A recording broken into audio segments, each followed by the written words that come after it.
They thought she was just another helpless old woman on a quiet stretch of highway, a nobody they could bully with a badge and a gun. But when the bruised and battered 68-year-old made her one aloud phone call, those corrupt officers realized too late they had just summoned a monster.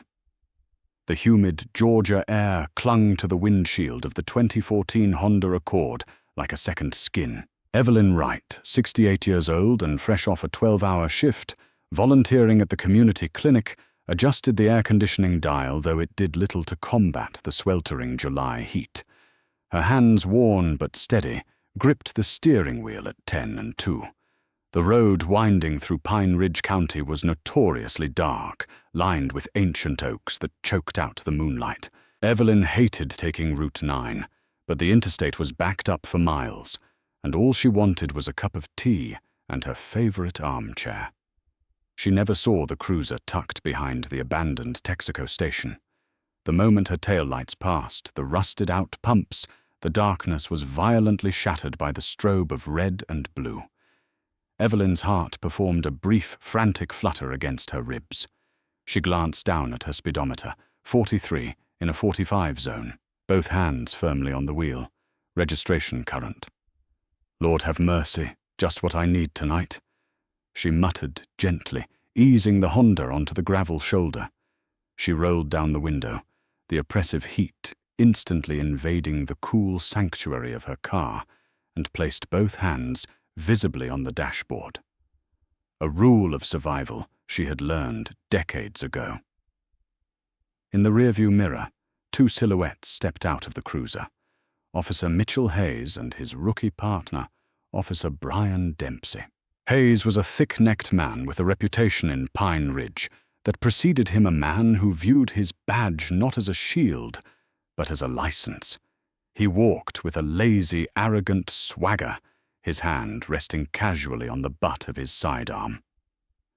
Dempsey trailed a step behind his eyes, darting nervously still, learning the ropes of his partner's twisted brand of law enforcement.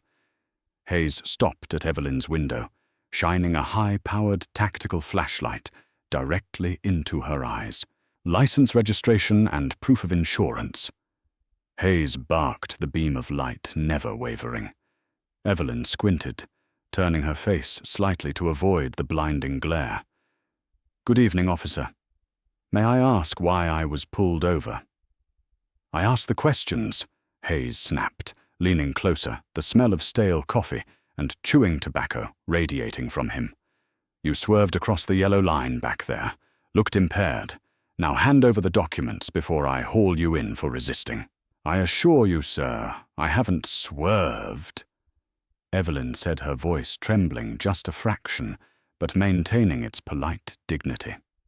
She reached slowly toward the glove compartment. "My registration is right here." "I didn't tell you to reach!" Hayes roared, his hand snapping out. He grabbed Evelyn by the wrist through the open window, his thick fingers digging into her fragile skin. "Officer, please, you're hurting me!" Evelyn cried out, dropping the papers.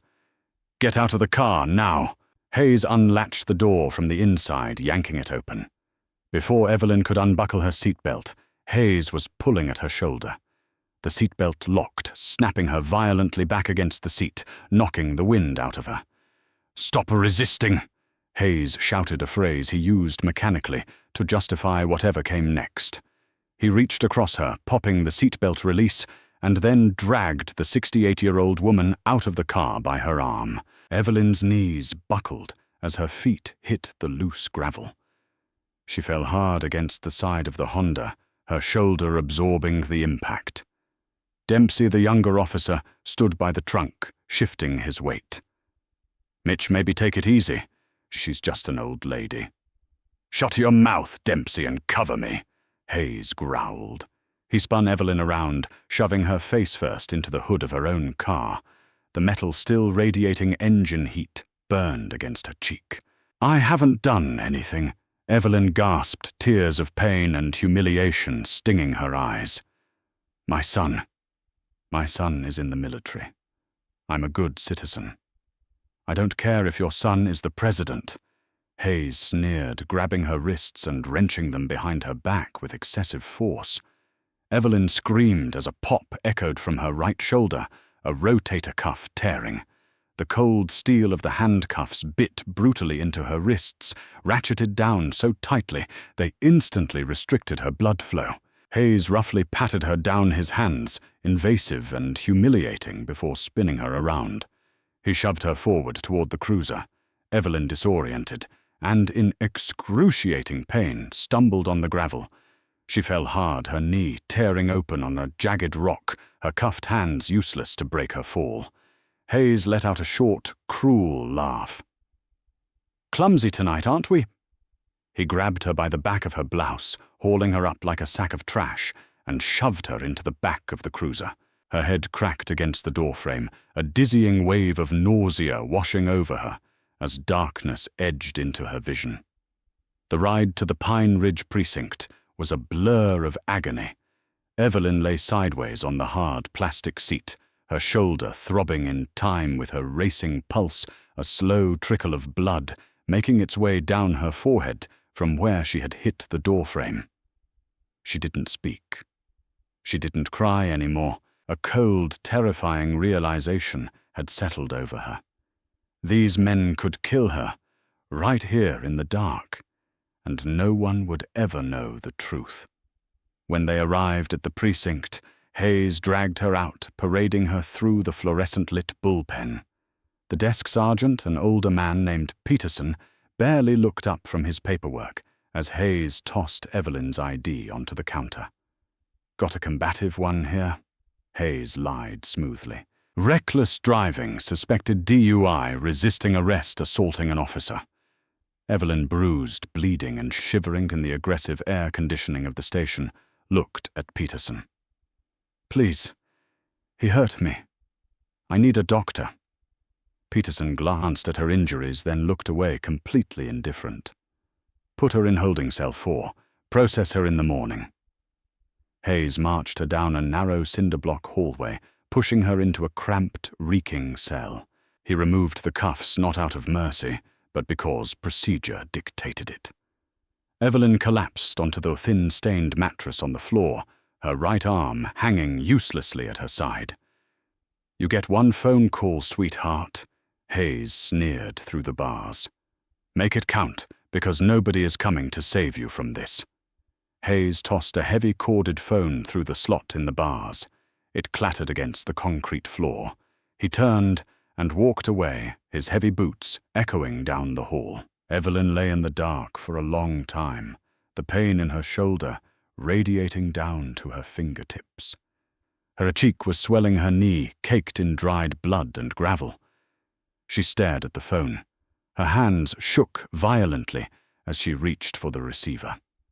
She dialed a number she knew by heart, a number routed through 3 different switchboards, encrypted and monitored by the Department of Defense. She prayed he would answer. 2,000 miles away, inside the sterile subterranean briefing room of the Joint Special Operations Command, JSOC compound, at Fort Liberty, Master Sergeant James Wright was not thinking about home. James was a shadow. At 34 years old, he had spent the last decade operating in the world's most hostile environments as a Tier 1 operator in the 1st Special Forces Operational Detachment Delta Force. He was built like a heavyweight fighter, moving with a terrifying predatory grace. His file was entirely redacted, heavily classified, and filled with commendations for operations the American public would never know existed. He was sitting at a gunmetal table field, stripping a customized SIG MCX rifle, listening to a high-value target briefing regarding a cartel extraction in Central America. The room was filled with 5 other men, all of them sporting tactical beards, worn eyes, and an air of lethal competence. Suddenly, the encrypted satellite phone resting on the table buzzed. It wasn't the operational line. It was his emergency personal relay. Only 3 people in the world had the clearance and the routing code to make that phone ring. James set down the firing pin. The room went silent. Every operator knew that a call on that line at 0100 hours was never good news. He picked it up. Right. There was a long silence, filled only by the crackle of static and the faint, unmistakable sound of a ragged breath. James. The voice was weak, trembling, and frail. James's blood ran cold. The man who had faced down heavily armed insurgents without a flinch suddenly felt a spike of pure adrenaline hit his heart. Mom. James stood up his chair, scraping violently against the concrete floor. The other operators in the room instantly snapped to attention, sensing the shift in the atmosphere. Mum, where are you? What's wrong? I'm in a jail, James. Evelyn sobbed, the emotional dam finally breaking. Pine Ridge County. They pulled me over. I didn't do anything, baby. I promise I didn't do anything. James closed his eyes, his grip on the phone tightening until the reinforced plastic groaned. Are you hurt? Did they hurt you? Evelyn hesitated, a quiet whimper escaping her lips. My shoulder. I think it's broken. My head is bleeding. They dragged me, James. They laughed. A profound, absolute silence descended over James Wright. It wasn't the hot, blinding anger of a civilian. It was the cold, clinical, and utterly devastating focus of an apex predator that had just located its prey. The temperature in the briefing room seemed to drop 10 degrees. The other operators watched him, their own expressions hardening as they caught the fragmented audio. What is the officer's name? James asked, his voice dropping an octave, becoming eerily calm. Hayes, Evelyn whispered. Mitchell Hayes. James, I'm scared. They said no one is coming to save me. They lied, James said softly. I'm coming, Mum. Do exactly what they say. Don't fight back. I will be there in a few hours. I love you. I love you too. The line went dead. James slowly lowered the phone. He looked across the table at his unit commander, Captain Miller. Miller had heard enough. Cartel op is delayed 48 hours pending satellite realignment anyway, Captain Miller said, without missing a beat, leaning back in his chair. Seems to me you have some emergency leave accumulated, Master Sergeant. Thank you, sir, James said, already turning toward the door. Right, Miller called out. James paused. Miller's eyes were deadly serious. You're a scalpel, James, not a sledgehammer. Remember where you are operating. I know exactly where I am operating, sir, James replied, his voice devoid of emotion. James walked down the corridor to the intelligence hub. He found William Hutchinson, a chief warrant officer and a cyber warfare savant who owed James his life from a botched exfil in Syria 2 years prior. Hutch, James said, standing in the doorway. Hutch turned away from his array of 6 glowing monitors. He took one look at James's face and immediately stopped chewing his gum. Who do we need to ruin? Pine Ridge County Police Department, Georgia. James said, stepping into the room and closing the door. Officer Mitchell Hayes. I want his service record. I want his financial records. I want the dash cam and body cam footage of an arrest made roughly 2 hours ago involving a female civilian, Evelyn Wright. And I want it before I hit the state line. Hutch's fingers were already flying across his mechanical keyboard, pulling up backdoor access points into municipal servers. Local PDs have garbage cybersecurity.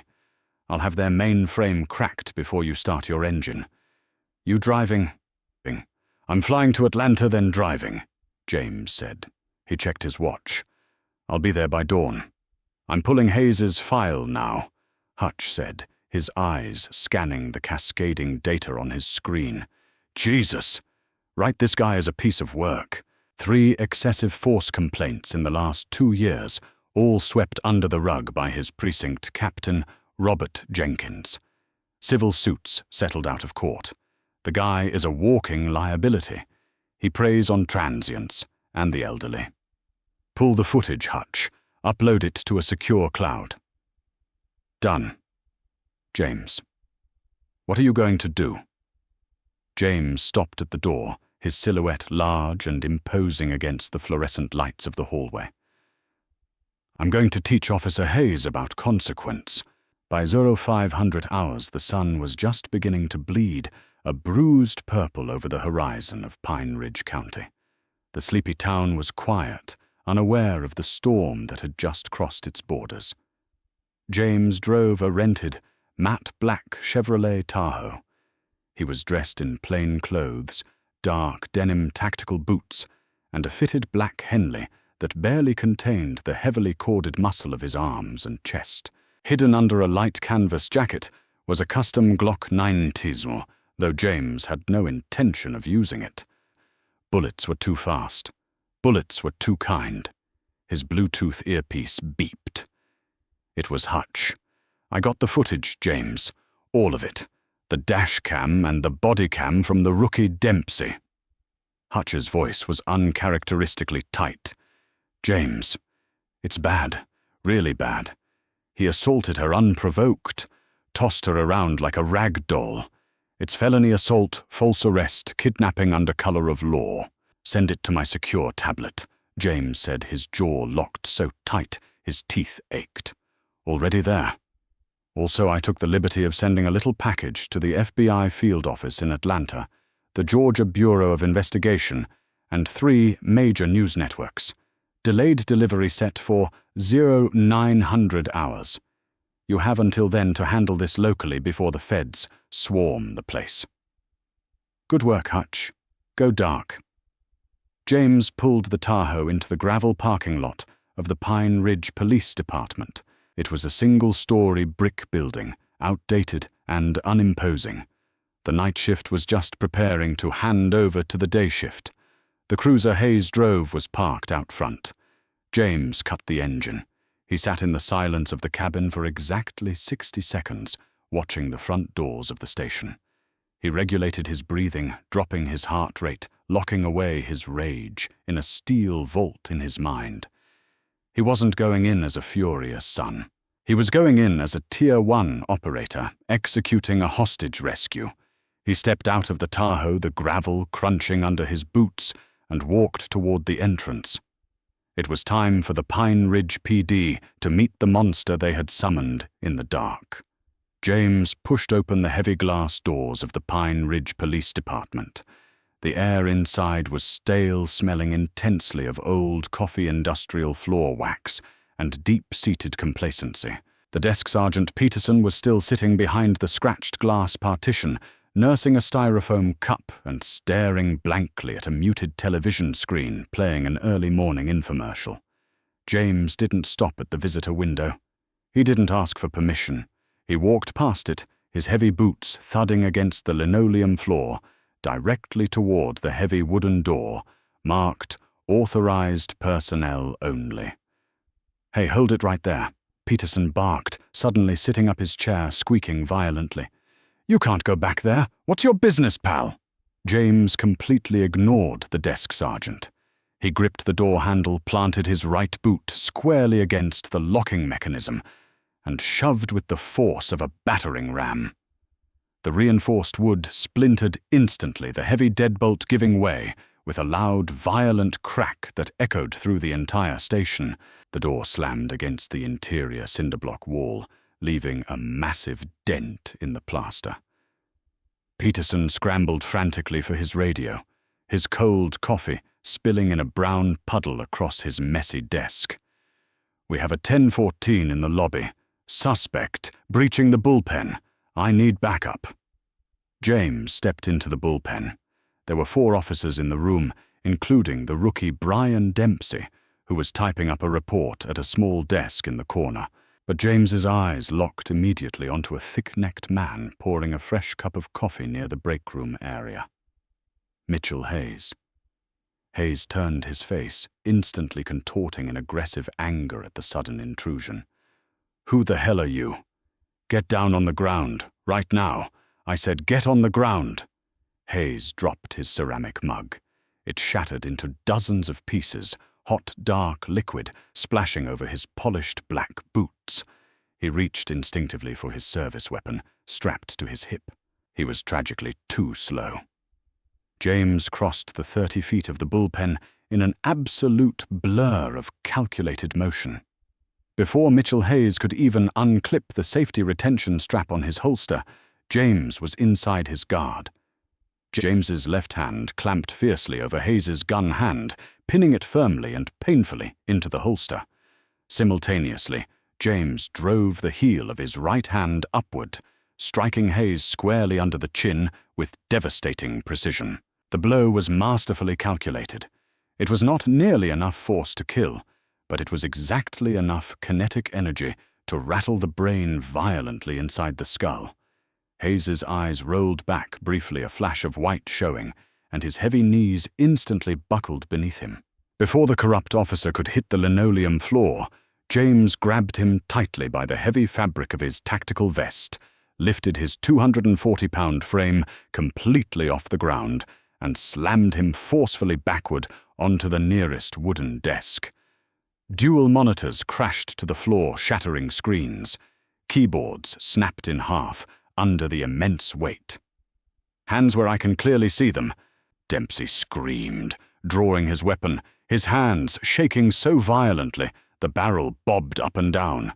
The other 2 officers in the room also drew their Glock pistols, shouting chaotic, overlapping commands that filled the room with deafening noise. James didn't even bother to look at them. He stood menacingly over Hayes, his thick forearm pressing firmly and relentlessly against the officer's throat, cutting off his airway, just enough to induce a primal panic. "My name is James Wright," James said, his voice echoing cleanly through the frozen, chaotic bullpen. It was utterly devoid of hot anger. Instead, it was flat, clinical, and completely terrifying. "Evelyn Wright is my mother. And you have exactly 10 seconds to tell me where she is before I permanently crush your trachea." Hayes gagged loudly, his face rapidly turning a deep shade of crimson. His hands clawed uselessly at James's immovable forearm. The sheer terrifying strength pinning him down was something the local bully had never encountered in his entire life. He was entirely used to terrorizing helpless victims. He was absolutely not used to fighting apex predators. "Stand down immediately," a booming voice echoed from the hallway corridor. Captain Robert Jenkins emerged from his private office, his face purple with indignant rage, his hand resting cautiously on his gun belt. "Drop him right now, son, or my men will put you in the ground." James slowly turned his head to look dead at Jenkins. He did not release a single ounce of pressure on Hayes's throat. "Captain Robert Jenkins, your department unlawfully arrested a 68-year-old woman at 2200 hours last night. She was brutally assaulted, maliciously denied basic medical care, and thrown into a concrete cell without even being formally booked." "She actively resisted arrest," Jenkins fired back defensively, though a highly noticeable flicker of deep uncertainty crossed his shifting eyes. "Now step away from my officer before things get lethal." "Brian Dempsey," James said smoothly, finally looking directly at the young rookie holding the trembling gun. "You were standing right there. Did she resist?" Dempsey swallowed exceptionally hard, his wide eyes darting nervously between his furious captain and the terrifying military operator, systematically dismantling his senior partner. I... Your body cam footage explicitly says otherwise, Brian," James stated with chilling calmness. "In fact, I have it right here." With his free hand moving deliberately slowly, so as not to spook the armed men, James reached deep into his canvas jacket. "He's reaching for a weapon," one of the other seasoned officers yelled in pure panic. "Do it and you die before your finger pulls the trigger," James warned, his voice cutting through the rising panic like a serrated ice blade. He slowly pulled out his highly secure military tablet and casually tossed it onto the adjacent metal desk. The screen was brilliantly alive, playing the crystal-clear high-definition video downloaded directly from Dempsey's own chest camera. The horrifying video plainly showed Hayes violently yanking Evelyn from the small car, maliciously slamming her face, first onto the hot hood, and viciously bending her arm backward until the sickening, audible pop of her shoulder echoed. Evelyn's desperate cries of pain filled the suddenly dead-silent police station. Jenkins stared blankly at the glowing screen, the healthy color draining completely from his weathered face. He looked down at Hayes, who was still gasping desperately for air under James's iron grip. "I have already forwarded that exact footage," James stated clearly, his voice devoid of any hesitation in the tense room. "Along with Officer Mitchell Hayes's entirely unredacted internal affairs file, your specific department's long history of suppressed excessive force complaints, and Hayes's private bank records showing massive unexplained cash deposits over 3 years. It is currently sitting in the inbox of the Georgia Bureau of Investigation, the FBI field office in Atlanta, and the main investigative desks of national networks." The service guns pointed directly at James began to lower slowly, one by one. Dempsey quickly holstered his heavy weapon, stepping far back. A look of profound, utter disgust washed over his youthful face as he looked down at his bleeding partner. "Now," James said gently, leaning dangerously close to Hayes's purpling, sweaty face, "where is my mother being held?" Hayes finally managed a weak, pathetic wheeze through his crushed windpipe. "Holding cell number 4. James instantly released him completely. Hayes rolled clumsily off the shattered desk, crashing heavily to the dirty floor. He gasped hungrily for sweet oxygen, clutching his deeply bruised throat in pure agony. James turned his broad back completely on the heavily armed men, entirely unconcerned for his own personal safety. He walked calmly down the narrow cinder-block hallway. Captain Jenkins did not dare stop him. Not a single officer moved a muscle. They were completely paralyzed by the horrifying realization that their isolated, corrupt fiefdom had just been utterly annihilated by a deadly, silent ghost. James quickly found holding cell 4. He snatched the heavy set of brass keys, hanging carelessly on a wooden peg near the metal door, and quickly unlocked the rusting iron grate. Evelyn was huddled miserably in the darkest corner on the freezing floor, shivering uncontrollably. Her right arm hung awkwardly at a grotesque, unnatural angle. Her beautiful face was massively swollen with dark, ugly bruising, blooming rapidly across her delicate cheekbone. Dried, crusted blood heavily matted her beautiful silver hair. When she weakly looked up and saw his familiar silhouette, she let out a broken, agonizing sob. James instantly dropped to his knees. His cold, tactical, emotionless military facade completely shattered into a million pieces. He reached out quickly, his massive, scarred hands incredibly gentle and tender, as he softly touched her uninjured left shoulder. "I am right here, Mum. I have got you. You are completely safe now forever. James," she wept openly, leaning heavily forward and burying her bruised face deep into his strong chest. "You actually came. I told you I always would," he whispered softly, gently, kissing the top of her bleeding head. He carefully and methodically slid his strong left arm smoothly under her weak legs and his right arm securely around her back, lifting her completely up as effortlessly as if she were a small, delicate child. "Let us get you out of this filthy, disgusting place." James easily carried his injured mother out of the dark cell block and back into the brightly lit bullpen. The large room was deathly quiet. Hayes was now sitting slumped in a rolling chair, holding a makeshift ice pack to his swollen face, glaring intensely at James with venomous hatred. Jenkins was frantically dialing his secure desk phone, sweating profusely and looking utterly panicked. As James finally reached the shattered lobby doors, The loud wail of heavy sirens suddenly filled the morning air outside. But they were absolutely not local county police sirens. They were the deep, commanding horns of heavy federal government vehicles. 3 massive SUVs bearing official United States government plates tore aggressively into the gravel lot, their heavy tires screeching loudly. Before the large vehicles even fully stopped moving, heavy doors flew open instantly. A dozen highly trained tactical agents wearing dark windbreakers swarmed the main entrance, heavily armed with compact rifles and moving with precise tactical coordination.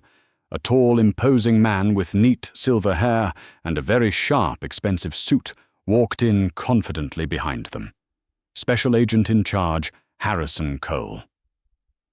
Nobody moves a single muscle, federal agents. Keep your hands completely away from your gun belts. The lead tactical squad agent shouted at the top of his lungs. Cole completely bypassed the bewildered cops and walked straight up to James, who was tenderly holding his bleeding mother. Cole closely examined Evelyn's severe injuries, his strong jaw tightening visibly in pure anger. "Master Sergeant Wright?" Agent Cole asked respectfully. "Yes," James replied stoically. "We successfully received your data package. I deeply apologize it took us this long to arrive. Paramedics are pulling up behind us."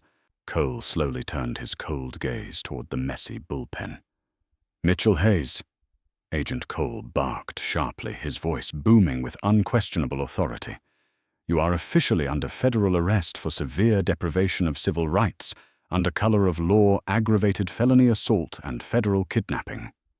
Captain Jenkins, you are also being detained, pending a massive federal investigation into systemic department corruption."